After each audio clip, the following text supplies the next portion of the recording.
जय श्री कृष्ण। कभी आप अकेले बैठे हों और दिल में सवाल उठा हो, यह सब मेरे साथ ही क्यों हो रहा है। कभी सुबह उठकर लगा हो कि जिंदगी जैसे बिखर गई है, कोई समझने वाला नहीं, कोई सहारा नहीं।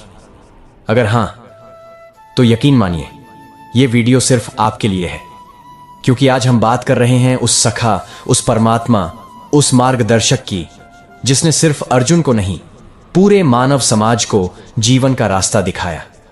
भगवान श्री कृष्ण। उनकी वाणी सिर्फ ग्रंथों तक सीमित नहीं है, वो आज भी हमारे जीवन की हर उलझन का जवाब है। उनकी कही हर बात आज भी उतनी ही ताजा है जितनी कुरुक्षेत्र के युद्ध में थी। आज हम जानेंगे भगवद गीता के 25 ऐसे विचार जो न सिर्फ प्रेरणा देंगे, बल्कि शायद आपको अपने जीवन के कुछ जवाब भी दे जाएंगे जिनकी आपको बहुत समय से तलाश थी। लेकिन उससे पहले, अगर आप भी मानते हैं कि श्री कृष्ण की वाणी जीवन बदल सकती है, तो इस वीडियो को लाइक कीजिए, चैनल को सब्सक्राइब कीजिए और कमेंट में लिखिए राधे राधे। क्योंकि जब आप राधे राधे कहते हैं तो भगवान श्री कृष्ण आपके और करीब आ जाते हैं। अब आंखें बंद करिए, एक गहरी सांस लीजिए और मन में बस एक भाव रखिए, श्री कृष्ण मुझे सुन रहे हैं। विचार 1, कर्म किए जा, फल की चिंता मत कर। भगवान श्री कृष्ण, ये श्री कृष्ण की सबसे प्रसिद्ध वाणी है, लेकिन क्या आपने कभी इसे महसूस किया है? इसका अर्थ ये नहीं कि फल की उम्मीद ही छोड़ दो। इसका मतलब है इतना सच्चा कर्म करो कि फिर परिणाम से डरने की जरूरत ही ना हो। एक सच्ची कहानी सुनाता हूं। एक बुजुर्ग बढ़ई था, जिंदगी भर लोगों के लिए घर बनाता रहा, लेकिन जब रिटायर हुआ तो आखिरी घर बनाते वक्त उसने मन नहीं लगाया, जल्दी जल्दी लापरवाही से काम किया। जब मालिक ने घर देखा तो चाबी उस बढ़ई को थमाई और कहा, यह घर तुम्हारे लिए था, तुम्हारा उपहार। बढ़ई हैरान हो गया। अगर जानता कि यह मेरा घर है तो पूरी मेहनत से बनाता। श्री कृष्ण कहते हैं, हर कर्म ऐसा करो मानो वो तुम्हारा अपना घर है, क्योंकि जो तुम करोगे वही लौट कर आएगा। तो चिंता मत करो कि रिजल्ट क्या होगा, बस कर्म में खुद को इतना डुबा दो कि भगवान खुद बोले वाह। विचार 2, मनुष्य खुद ही अपना मित्र है और खुद ही अपना शत्रु। भगवान श्री कृष्ण, बहुत बार हम कहते हैं मेरे साथ कोई नहीं है, लेकिन क्या आपने खुद को कभी पूरी तरह से अपनाया है? कभी अपने मन से दोस्ती की है? श्री कृष्ण ने कहा, जिसने अपने मन को जीत लिया वही असली योद्धा है। महाभारत में अर्जुन युद्ध भूमि में खड़ा था। सामने अपने गुरु, अपने भाई, अपने परिवार के लोग थे। कांपते हाथ, डगमगाता मन। तब श्री कृष्ण ने मुस्कुराते हुए कहा, अर्जुन, तेरा सबसे बड़ा युद्ध सामने नहीं, तेरे भीतर है। और जब अर्जुन ने अपने भीतर के डर को हराया, तभी वो असली वीर बना। आज हम भी कई बार खुद से हार जाते हैं, कभी डर से, कभी हीन भावना से, कभी उदासी से। लेकिन याद रखो, तुम्हारा सबसे बड़ा साथी तुम्हारा मन है। अगर वो तुम्हारा हो गया तो दुनिया की कोई ताकत तुम्हें रोक नहीं सकती। विचार 3, जो हुआ अच्छा हुआ, जो हो रहा है वो भी अच्छा है, जो होगा वो भी अच्छा ही होगा। भगवान श्री कृष्ण ये बात जब पहली बार सुनते हैं तो थोड़ा गुस्सा आता है, क्योंकि जब बुरा हो रहा हो तब कैसे कहें अच्छा हो रहा है। लेकिन श्री कृष्ण की ये वाणी सिर्फ दिलासा नहीं है, ये गहरा सत्य है। एक युवक को बड़ी नौकरी मिली थी, पर ज्वाइनिंग से ठीक पहले उसका एक्सीडेंट हो गया। नौकरी चली गई, वो हताश हो गया। कुछ महीने बाद उसी कंपनी में घोटाला हुआ और सारे कर्मचारी जेल चले गए। वो बच गया क्योंकि एक्सीडेंट ने उसे रोका था। तब उसे समझ आया, जो हुआ अच्छा ही हुआ। श्री कृष्ण कहते हैं, मैं तुम्हारे हर कदम में हूं, तुम बस भरोसा रखो। तुम्हें जो नहीं मिला वो शायद तुम्हारे लिए नहीं था, और जो आएगा वो सही वक्त पर आएगा। विचार 4, इंद्रियों पर नियंत्रण ही सच्चा बल है। भगवान श्री कृष्ण, आज का इंसान बहुत कुछ जानता है, लेकिन खुद को नहीं जानता। जानता है मोबाइल कैसे चलता है, गाड़ी कैसे चलती है, मशीनें कैसे काम करती हैं, लेकिन यह नहीं जानता कि उसका गुस्सा कब फट जाएगा या लालच कैसे उसे गिरा देगा। श्री कृष्ण ने कहा, जो अपनी इंद्रियों को जीत लेता है वही असली विजेता है। महाभारत में दुर्योधन ताकतवर था, संसाधन उसके पास थे, लेकिन इंद्रियों का गुलाम था। और अर्जुन, उसने श्री कृष्ण की बात मानी, अपने अंदर की इच्छाओं पर नियंत्रण किया और विजयी हुआ। हम भी रोज ऐसे युद्ध लड़ते हैं, मोबाइल का लालच, क्रोध, वासना, जलन। लेकिन जब हम श्री कृष्ण को स्मरण करते हैं तो वो हमारे मन को शांत कर देते हैं। एक बार एक युवक क्रोध से भर गया। उसके माता पिता उससे डरते थे। एक दिन उसने गीता की यह पंक्ति पढ़ी, जो क्रोध में है वो खुद को जला रहा है। उस दिन से उसने हर बार क्रोध आने पर श्री कृष्ण का नाम लेना शुरू कर दिया और कुछ महीनों में वो युवक अपने मोहल्ले का सबसे शांत व्यक्ति बन गया। श्री कृष्ण कहते हैं, जो मुझे याद करता है मैं उसका रक्षक बनता हूं। विचार 5, सत्य कभी नहीं मरता। भगवान श्री कृष्ण आज के जमाने में लोग कहते हैं सच्चाई से कुछ नहीं होता, चालाक बनो। लेकिन क्या आप जानते हैं महाभारत में कौन जीते? वो नहीं जिनके पास ज्यादा सैनिक थे, ज्यादा पैसा था, बल्कि वो जिनके साथ सत्य था। श्री कृष्ण ने पांडवों से कहा, अगर तुम सत्य के मार्ग पर हो तो मैं तुम्हारे साथ हूं। एक छोटी बच्ची स्कूल में झूठ बोलने से मना करती थी। दूसरे बच्चे उसे चिढ़ाते थे। टीचर भी नाराज हो जाती, लेकिन वो कहती, मुझे मेरे कान्हा ने सिखाया है कि झूठ मत बोलो। सालों बाद वो बच्ची जज बनी और उसी शहर में ईमानदारी की मिसाल मानी गई। श्री कृष्ण कहते हैं, झूठ की उम्र होती है लेकिन सत्य अमर है। विचार 6, जिसे हानि और लाभ, विजय और पराजय एक समान लगने लगे, वही सच्चा योगी है। भगवान श्री कृष्ण जरा सोचिए, हम में से कितने लोग हैं जो जीतकर घमंड नहीं करते या हार कर टूट नहीं जाते? कई बार जरा सी आलोचना भी हमें अंदर से हिला देती है और तारीफ से मन फूल जाता है। लेकिन श्री कृष्ण कहते हैं, अगर तुम स्थिर रह गए तब तुमने खुद को जान लिया। युद्धभूमि में जब अर्जुन ने यह पूछा कि क्या मैं हारूंगा, तब श्री कृष्ण ने मुस्कुराकर कहा, तू सिर्फ अपना धर्म निभा, हार और जीत की चिंता मुझे सौंप दे। एक साधु का किस्सा सुनिए। वो गांव गांव जाकर लोगों की सेवा करता था। कभी लोग उसे भोजन देते, कभी अपशब्द कहते। एक दिन किसी ने पूछा, आप अपमान सह कैसे लेते हैं? वो बोले, जैसे श्री कृष्ण ने सिखाया, जो स्थिर है वही सच्चा है। तारीफ और निंदा दोनों ही बाहर की चीजें हैं। क्या हम भी वैसा बन सकते हैं? शायद, अगर हम श्री कृष्ण की ये बात अपने मन में बसा लें। विचार 7, जिसका मन संतुलित है वही सच्चा ज्ञानी है। भगवान श्री कृष्ण जीवन में उतार चढ़ाव आते हैं। कभी हम खुश होते हैं, कभी दुखी, लेकिन अगर हम हर हाल में मन को स्थिर रख सकें तो वही ज्ञान है। एक किसान की कहानी याद आती है। उसके खेत में एक दिन आग लग गई। गांव वाले दौड़े आए। अब तो तुम बर्बाद हो गए। किसान शांत था, बस बोला, शायद भगवान को यही मंजूर था। हफ्ते भर में बारिश हुई और एक नया जल स्रोत उसके खेत के पास फूट पड़ा। अब वही खेत सबसे उपजाऊ हो गया। लोगों ने पूछा, तुमने गुस्सा क्यों नहीं किया? उसने कहा, श्री कृष्ण ने सिखाया, जो स्थिर है वही सच्चा ज्ञानी है। इसलिए अगली बार जब जीवन में कुछ बिगड़े तो एक बार मन ही मन कहिए, कृष्णा तू है ना, फिर मैं क्यों डरूं? विचार 8, संसार में हर वस्तु नाशवान है, सिर्फ आत्मा अमर है। भगवान श्री कृष्ण बहुत गहरा विचार है ये। हम रोज किसी न किसी चीज को लेकर परेशान रहते हैं। नौकरी छूट गई, गाड़ी खराब हो गई, फोन गिर गया।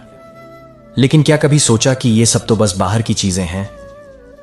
श्री कृष्ण कहते हैं, ना तो आत्मा जल सकती है, ना कट सकती है, ना सूख सकती है। वो अजन्मा और अमर है।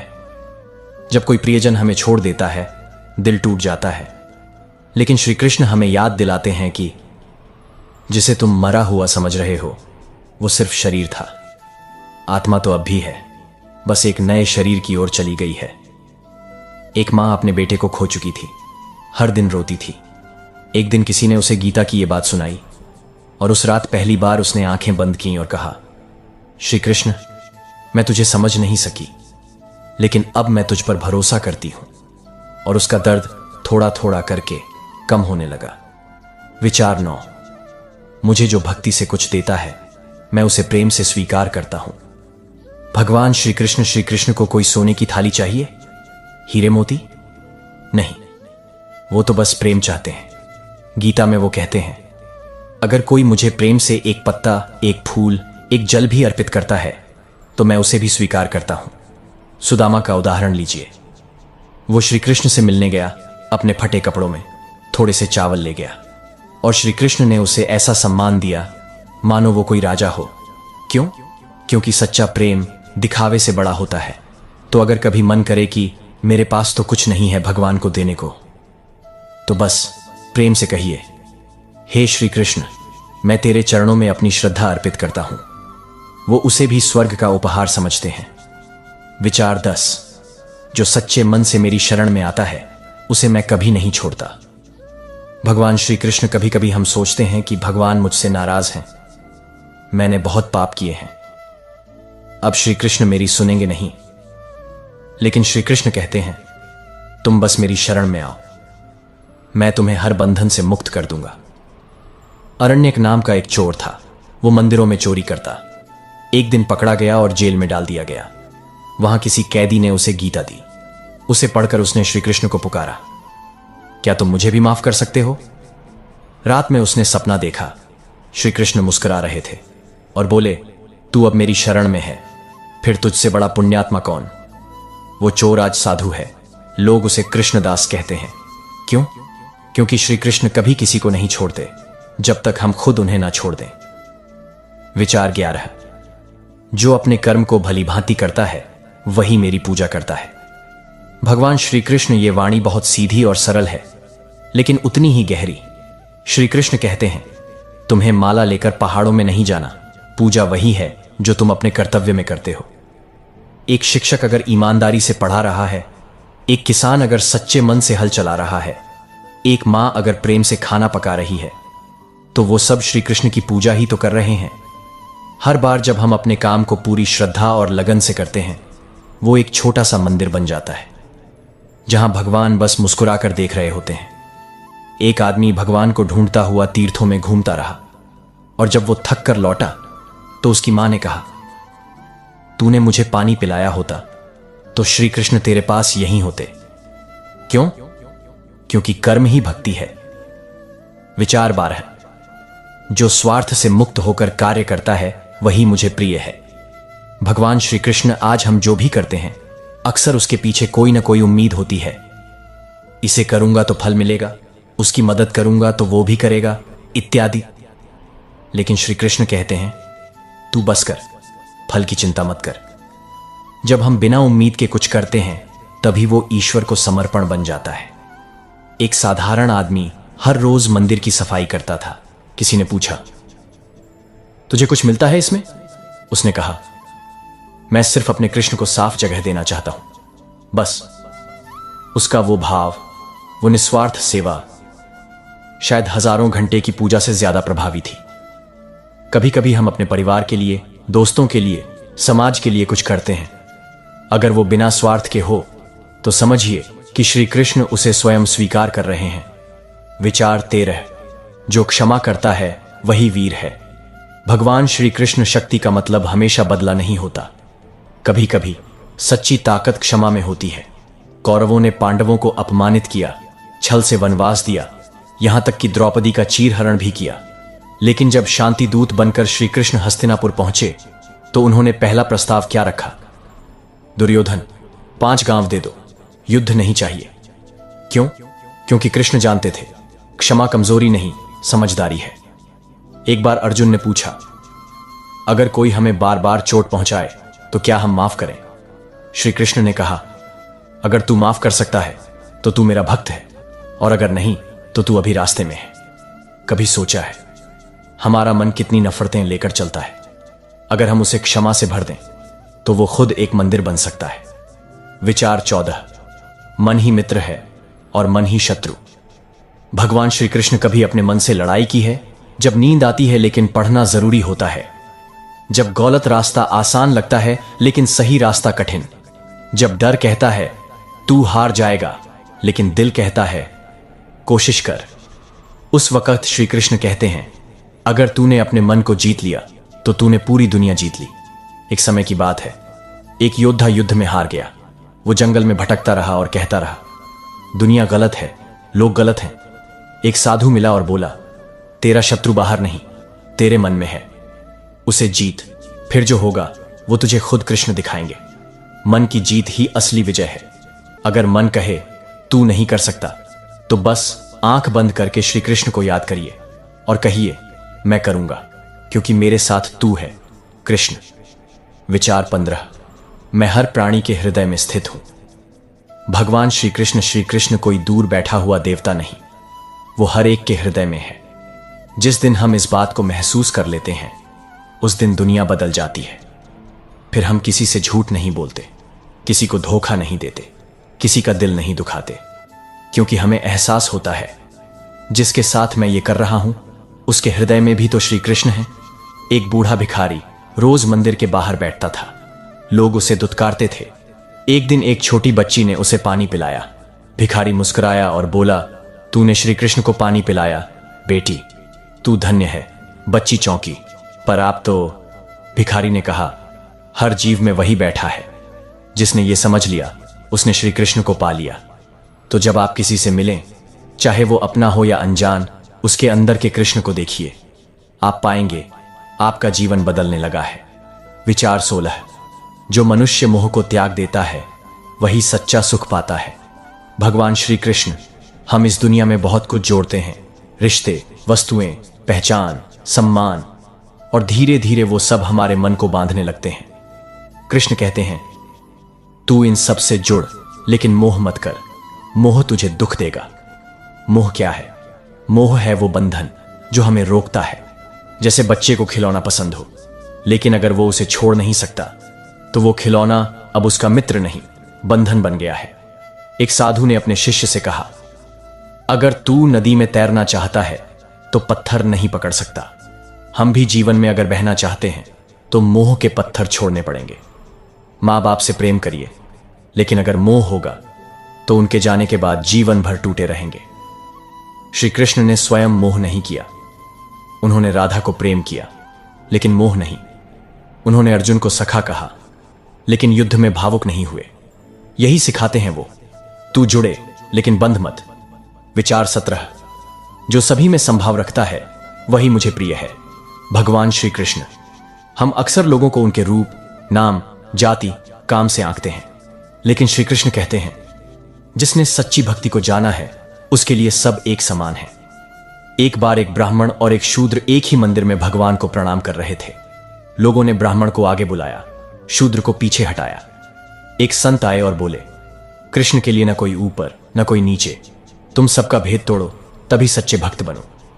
श्री कृष्ण तो उस वृंदावन के हैं जहां ग्वाले, गोपियां, पशु, पक्षी सब उनके प्रिय हैं। जब युद्ध हुआ तो उन्होंने अर्जुन के रथ पर भी बैठा दिया और कर्ण के लिए भी आंसू बहाए। कृष्ण सबके हैं, और जो सबको एक दृष्टि से देखे वो कृष्ण के हैं। जब हम किसी को नीचा समझते हैं तब हम खुद गिर जाते हैं। इसीलिए कभी मत पूछो कौन क्या है, बस इतना देखो उसमें भी कृष्ण हैं या नहीं, और अगर हैं तो बस प्रेम करो। विचार 18। जो निरंतर मेरा स्मरण करता है मैं उसका जीवन स्वयं संवार देता हूं। भगवान श्री कृष्ण आप अकेले हैं, डरे हुए हैं? कभी किसी को खो दिया और लगा कि अब कुछ नहीं बचा? तो जरा एक बार शांत होकर श्री कृष्ण को याद करिए। उन्होंने कहा है, जो मेरा नाम जपता है, जो मुझ में विश्वास करता है, मैं उसकी सारी चिंता अपने ऊपर ले लेता हूं। एक वृद्ध महिला रोज एक दीपक जलाती थी। घर में कुछ नहीं था, पर वो कहती, मेरे कान्हा सब कर देंगे। एक दिन उसका घर जल गया। लोगों ने कहा, अब तेरा कृष्ण कहां है? वो मुस्कुराई, अब नया घर देगा। एक हफ्ते बाद गांव का सेठ आया और उसकी सेवा से प्रभावित होकर नया घर बना दिया। किसने किया? कृष्ण। क्यों? क्योंकि जब हम उन्हें दिल से याद करते हैं तो वो हमारे जीवन में प्रकट हो जाते हैं। तो आज अगर आप कहीं अंधेरे में हैं तो बस नाम लीजिए, श्री कृष्ण गोविंद हरे मुरारे, और देखिए मन धीरे धीरे रोशनी से भरने लगेगा। विचार 19। जब भी अधर्म बढ़ेगा मैं अवतार लूंगा। भगवान श्री कृष्ण ये वचन सिर्फ अर्जुन के लिए नहीं थे, ये वचन हम सब के लिए हैं। हर युग में जब अधर्म बढ़ता है तब कोई ना कोई रूप में कृष्ण आ ही जाते हैं। कभी किसी सत्य की आवाज में, कभी किसी मां के आंसू पोंछते हुए, कभी किसी साधारण से बच्चे की मासूमियत में कृष्ण प्रकट होते हैं। एक बार एक छोटे गांव में एक बूढ़े बाबा को हर रोज मंदिर तोड़ने की धमकी मिलती थी। वो हर सुबह आरती करते और कहते, मेरा कृष्ण आ जाएगा। और एक दिन अचानक वहां के अफसर बदल गए, मंदिर बच गया। लोगों ने पूछा, कैसे हुआ? बाबा ने मुस्कुराकर कहा, कहा था ना, जब अधर्म बढ़ेगा कृष्ण आएंगे, बस उनके समय का इंतजार करो। तो जब भी लगे कि सब गड़बड़ हो रहा है, अन्याय हो रहा है, सच्चाई दब रही है, डरिए मत, बस मन ही मन कहिए, हे कृष्ण अब तेरा वक्त है आने का। और फिर देखिए कुछ ना कुछ ऐसा जरूर होगा जो आपको अंदर से हिला देगा और कहेगा हां वो आ गया। विचार 20। मृत्यु मेरे लिए केवल परिवर्तन है। भगवान श्री कृष्ण जब अर्जुन युद्ध भूमि में खड़े होकर कांप रहा था, कृष्ण ने कहा, जिसे तू मारता हुआ समझ रहा है वो मरेगा नहीं, आत्मा अमर है। हम सब किसी न किसी अपने को खो चुके हैं और उस दुख में अक्सर हमें लगता है सब खत्म हो गया, लेकिन श्री कृष्ण कहते हैं मृत्यु अंत नहीं है, यह सिर्फ एक वस्त्र बदलने जैसा है। एक समय की बात है, एक मां ने अपने बेटे को खो दिया। वो हर रोज मंदिर आती, रोती। एक दिन उसने कृष्ण से कहा, तू भगवान है, फिर तूने मेरा बेटा क्यों ले लिया? रात को उसे स्वप्न में दर्शन हुए। कृष्ण ने कहा, मैंने उसे कहीं नहीं लिया, बस अब वो मेरी गोद में है। तू रो मत, वो तुझसे अलग नहीं, बस तुझसे थोड़ा आगे चला गया है। उस दिन के बाद वो मां कभी नहीं रोई। वो रोज आरती में कहती, कन्हैया मेरे लाल का ख्याल रखना। तो अगर आपने किसी को खोया है तो बस एक बार आंखें बंद कीजिए और सोचिए वो अब कृष्ण के साथ है और मैं भी। विचार 21। जो मुझे पूरी श्रद्धा से भजता है मैं उसका हो जाता हूं। भगवान श्री कृष्ण, क्या आप कभी कृष्ण के हो सकते हैं? श्री कृष्ण कहते हैं, हां, अगर तू मुझे मन से पुकारे मैं तेरा हो जाता हूं। कोई बड़ा पाठ, कोई नियम, कोई यज्ञ कुछ जरूरी नहीं। जरूरी है एक सच्चा मन, एक श्रद्धा से भरी आवाज, एक ग्वालिन गोपियां जो पढ़ी लिखी नहीं थी, पर जब वो श्याम कहती तो कृष्ण दौड़े चले आते थे। एक बार एक किसान खेत में काम कर रहा था। उसका बैल गिर गया और उसने आसमान की ओर देखा और कहा, हे कृष्ण अब तू ही बचा सकता है। कहते हैं उसके बैल को जैसे कोई अदृश्य हाथ ने उठा लिया। क्या था वो? श्रद्धा, विश्वास, भक्ति। और जब ये तीन बातें दिल में हों तो कृष्ण सिर्फ मंदिर में नहीं रहते, वो आपके जीवन में, आपके घर में, आपके हर सांस में बस जाते हैं। विचार 22। सेवा से बड़ा कोई धर्म नहीं। भगवान श्री कृष्ण ने कभी खुद को राजा नहीं कहा। न उन्हें सिंहासन चाहिए था, न सोने की तलवार। वो ग्वालों के बीच रहे, रथ चलाया, गायें चराईं और मित्रों के लिए सब कुछ छोड़ दिया। क्यों? क्योंकि उनके लिए सबसे बड़ा धर्म था सेवा। उन्होंने अर्जुन का रथ चलाया, उन्होंने विदुर के घर सादा भोजन खाया, उन्होंने शिशुपाल को विदुर के घर सादा भोजन खाया, उन्होंने शिशुपाल को 100 बार क्षमा किया, उन्होंने सुदामा के पांव धोए। कृष्ण कहते हैं, अगर तू मेरे लिए कुछ करना चाहता है तो किसी भूखे को रोटी खिला, किसी दुखी को गले लगा, किसी रोते हुए को मुस्कान दे दे, बस वही मेरी पूजा है। सेवा का कोई धर्म नहीं होता, न जात होती है न भाषा। सेवा तो बस वो प्रेम है जो शब्दों से नहीं कर्म से निकलता है। तो आज एक काम करिए, किसी एक के लिए कुछ बिना उम्मीद के करिए, फिर देखिए कृष्ण कैसे आपके जीवन में खुद सेवा करने चले आते हैं। विचार 23।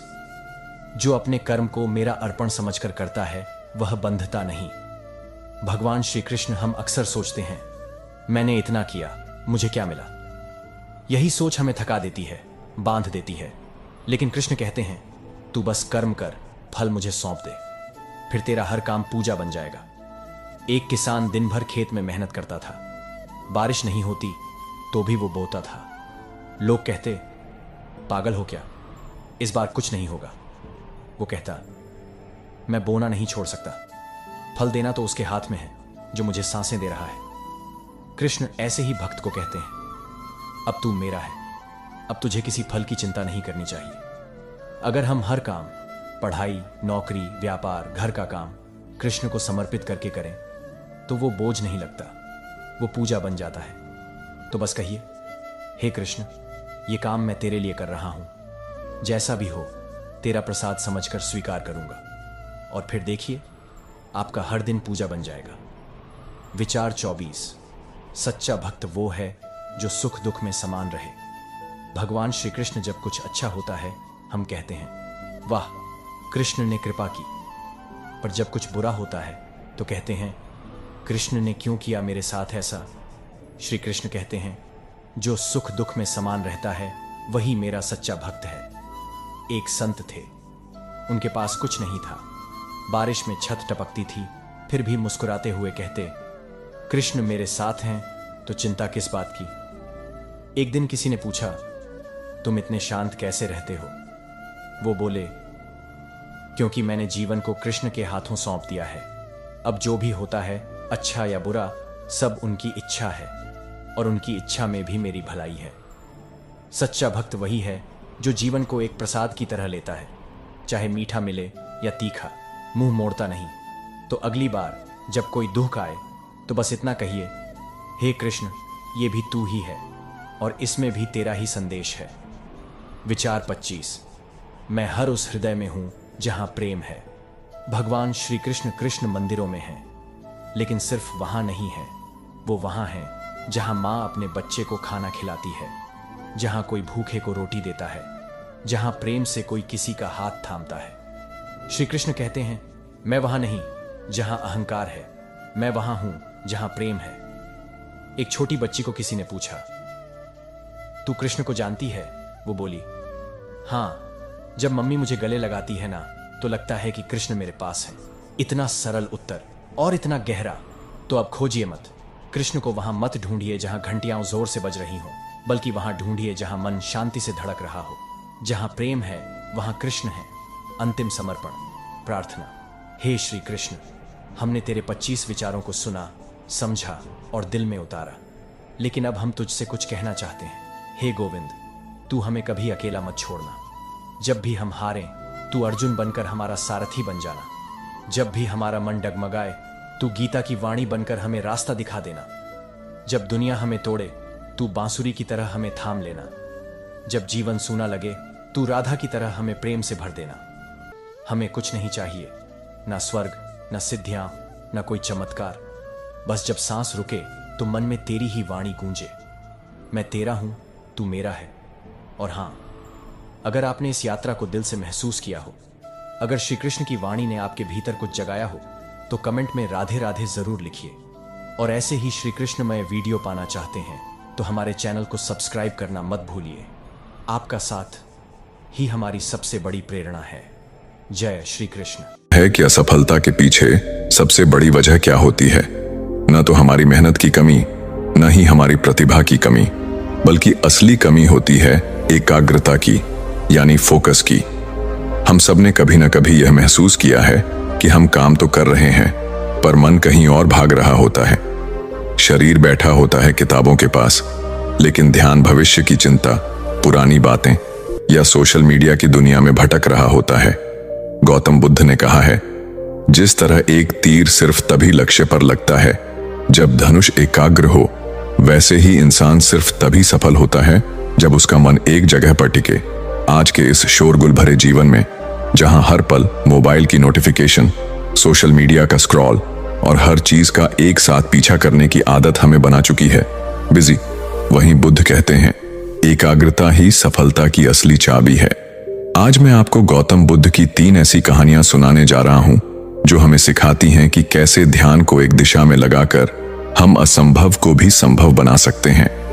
हर कहानी एक दीपक है जो आपके अंदर की भटकन को रोशनी में बदल सकता है।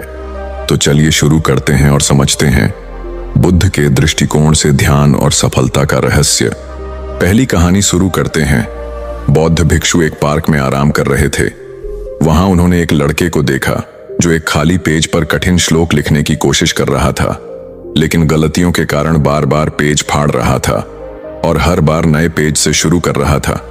कुछ समय बाद लड़के का ध्यान बौद्ध भिक्षु पर गया तो लड़का तुरंत उनके पास गया और प्रणाम करके कहा, महात्मा, मैं पिछले 3 घंटे से इस श्लोक को सही से लिखने की कोशिश कर रहा हूं, लेकिन हर बार कोई ना कोई गलती हो जाती है जिससे मुझे शुरू से शुरुआत करनी पड़ती है। मुझे समझ नहीं आ रहा कि मैं क्यों नहीं लिख पा रहा हूं। बौद्ध भिक्षु मुस्कुराए और बोले, बेटा, केवल फोकस की कमी के कारण ऐसा हो रहा है, क्योंकि एक साधारण इंसान अपनी ज्यादातर ऊर्जा बेकार की बातों और आदतों में लगा देता है, इसलिए लगातार मन भटकता है। ध्यान से काम करने का मतलब है अपनी पूरी ऊर्जा एक जगह पर लगा देना, और जब बार बार तुम ऐसा करोगे तो मन इसके लिए तैयार हो जाएगा और फिर गलती नहीं दोहराएगा। लड़के ने पूछा, महात्मा, अगर मन बार बार भटक रहा हो तो मैं एक काम में ध्यान कैसे लगाऊं? बौद्ध भिक्षु ने पूछा। तुम लिखते समय जरूर किसी व्यक्ति या घटना के बारे में सोच रहे हो। लड़के ने कहा, हाँ महात्मा जी, आज छुट्टी के दिन सबको बाहर खेलने का समय मिलता है, लेकिन मुझे यह काम पूरा करना है। शायद इसलिए मैं ठीक से फोकस नहीं कर पा रहा। बौद्ध भिक्षु ने कहा, ठीक है, अब इन सरल तरीकों को समझो, फिर तुम अपने काम को मन लगाकर कर सकोगे। लगातार गहरी सांस लो। बौद्ध भिक्षु ने कहा, जब भी तुम्हारा मन भटके तो 5 गहरी सांसें लो और अपना ध्यान काम और खेल दोनों से हटाकर अपनी सांसों पर लेकर आओ। जितना तुम अपनी सांसों को देखोगे उतना ही तुम्हारा मन शांत होने लगेगा। काम को महसूस करो। जब तुम लिख रहे हो तब सब कुछ बारीकी से महसूस करो, जैसे पेन तुम्हारे हाथ को छू रही है, और लिखते समय जो आवाज हो रही है उसे भी ध्यान से सुनो। जब तुम सभी चीजों पर बारीकी से गौर करोगे तो ध्यान भटकना कम हो जाएगा और तुम्हारा मन और शरीर केवल एक काम में लगा रहेगा। तुम्हारा ध्यान काम पर इतना केंद्रित हो जाएगा कि तुम्हें समय का पता भी नहीं चलेगा। जब लड़के ने बौद्ध भिक्षु की बात मानी और गहरी सांसें लेते हुए फिर से लिखना शुरू किया तो उसने पाया कि अब उसकी गलतियां कम हो रही थीं और उसका काम भी जल्दी पूरा हो गया। उसने बौद्ध भिक्षु को धन्यवाद कहा। इस पर बौद्ध भिक्षु ने मुस्कुराते हुए कहा, याद रखो, जब मन और इंद्रियां एक काम में लग जाती हैं तो ध्यान गहरा हो जाता है और यही सच्ची सफलता है। दूसरी कहानी। एक दिन एक युवक बौद्ध भिक्षु के पास पहुंचा। युवक के चेहरे पर परेशानी और हताशा साफ झलक रही थी। उसने बौद्ध भिक्षु से कहा कि गुरुवर, मैं बहुत समय से परीक्षा की तैयारी कर रहा हूं। कई बार कोशिश की लेकिन हर बार असफल हो जाता हूं। मुझे समझ नहीं आ रहा कि मुझसे कहां गलती हो रही है। बौद्ध भिक्षु ने उसकी बात ध्यान से सुनी, फिर पूछा, क्या तुम सच में परीक्षा पास करना चाहते हो? युवक ने कहा, हाँ गुरुवर, मैं बहुत मेहनत करने के लिए तैयार हूं। बस मुझे यह बता दीजिए कि मुझे क्या करना होगा। बौद्ध भिक्षु उसे अपने साथ एक खाली जगह पर ले गए जहां एक पुरानी मोमबत्ती और माचिस रखी थी। उन्होंने युवक को एक मोमबत्ती दी और कहा, इस मोमबत्ती को जलाकर यहां से थोड़ी दूरी पर खड़े उस पेड़ तक ले जाओ, लेकिन ध्यान रहे कि मोमबत्ती बुझनी नहीं चाहिए। बौद्ध भिक्षु यह कहकर वहां से चले गए। युवक ने माचिस से मोमबत्ती जलाई और धीरे धीरे मोमबत्ती लेकर पेड़ की ओर बढ़ने लगा। रास्ते में हल्की सी हवा चली जिससे मोमबत्ती की लौ हिलने लगी। युवक ने उसे बचाने की पूरी कोशिश की लेकिन मोमबत्ती बुझ गई। युवक वापस आया, मोमबत्ती फिर से जलाई और फिर से चल पड़ा। युवक ने यह प्रक्रिया कई बार दोहराई लेकिन हर बार हवा का हल्का झोंका मोमबत्ती की लौ को बुझा देता। आखिर में थका हुआ युवक हाथ में बुझी हुई मोमबत्ती पकड़े वापस चला आया और निराश होकर बोला, गुरुवर, मैं इसमें भी असफल रहा।